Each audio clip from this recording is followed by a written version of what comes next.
तो जी आज मैं हूँ the Sanskrit village of India Mattur में।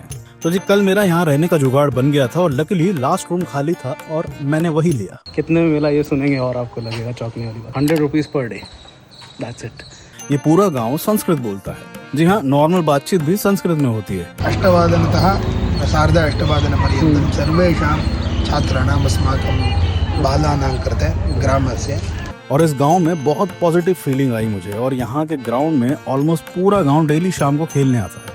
लोग एक दूसरे से मिलते हैं और यहाँ हर कोई एक दूसरे को जानता है। ये देख के मुझे अलग खुशी हो रही थी। और फिर है सबसे बेस्ट पार्ट इस गांव में सनसेट देखने का। इतनी शांति में मेरे को मालूम नहीं कि मैंने कब सनसेट देखा था।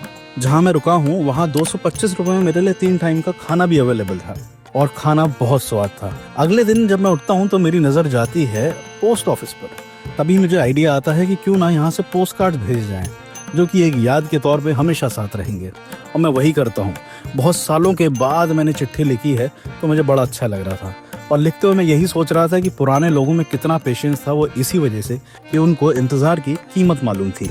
और इस गांव के जस्ट पीछे है ये जगह जहां लोग आके टाइम स्पेंड करते हैं, काइंड ऑफ अ पिकनिक भी मनाते हैं। भाई साहब, अगर आपके यहाँ ये सब मौजूद हो तो फिर क्या ही चाहिए। और उसी शाम मेरी दोस्ती हुई श्रीनिधि से, जो मुझे अपनी स्कूटी पर पूरे गाँव का चक्कर लगवाते हैं। यहाँ एक्चुअली सबसे ज़्यादा सुपारी उगती है और पूरे वर्ल्ड में यहीं से भेजी जाती है। कर्नाटक का लार्जेस्ट प्रोड्यूसर है सुपारी का। और ये सारे खेत मट्टूर के लोगों के ही हैं। और ये जो गांव आया है ये है उन तमिलियंस का जो इन खेतों में काम करते हैं। और तभी हम एक ब्रिज पे पहुंचते हैं और वहाँ पर मुझे श्रीनिधि धोती पहनने का सही तरीका समझाते हैं। और अगले दिन मेरा समय होता है इस प्यारे से गाँव को अलविदा कहने का। और मुझे सी ऑफ करने आती हैं पवित्र माँ अम्मा, जो 2 दिन से मुझे बढ़िया बढ़िया खाना बना के खिला रही थी। और अम्मा मेरा नाम नहीं ले पा रही होती हैं। मामा किम नाम? फर्श। अरे फर्श।